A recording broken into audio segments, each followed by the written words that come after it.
Бакай каш жасоо боюнча адис бул кесипти мыкты өздөштүрүп, 6 жылдан бери айымдарга сулуулук тартуулап келет. Каарманыбыз интернет аркылуу маалымат чогултуп, адистерден тажрыйба топтоп иштей баштаган.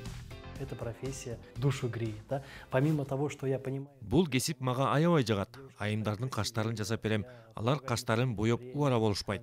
Андан тышкары, мага аллопеция оорусу барлар көп кайрылышат. Мындай адамдардын каштары, кирпиктери, чачтары жок болот. Мен аларга перманент тыкмасын акысыз жасайм. Алар кубанса, мен да кубанам. Заплакала, обняла, ну, то есть это реально круто. Туура эмес жасалган каш адамдын келбетин бузуп, бетинин формасын өзгөртөт. Андан тышкары аны кайра жасоо үчүн көп убакыт талап кылат. Перманент тыкмасын жасаар алдында атайын эрежелерди сактоо керек.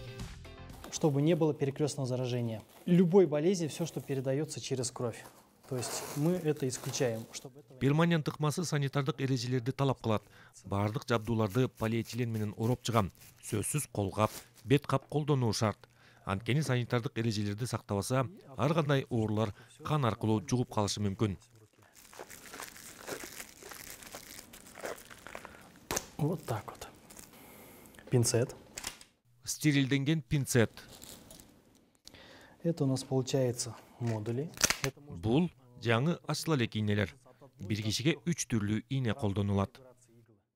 То есть это зависит уже от техники, в которой будешь выполнять.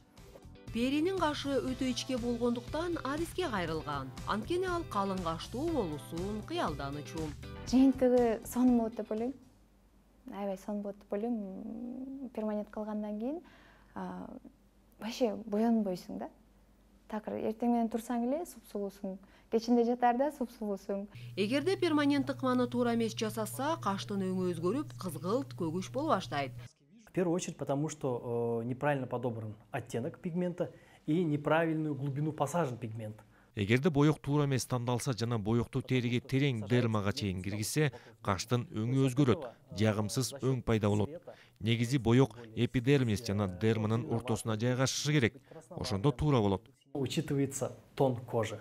То есть она бывает более прохладной. Бул ыкманы жасаардын алдында кардардын бетинин терисинин жана чачынын түсүн эске алуу зарыл. Мисалы, жүзү ак жумал айымдарга кара түстүү боектордон баш тартып, күрөң түстүү боекту тандоо керек. Бул ыкманы тажрыйбалуу адис жасабаса, каштын формасын, өңүн бузуп салышы мүмкүн.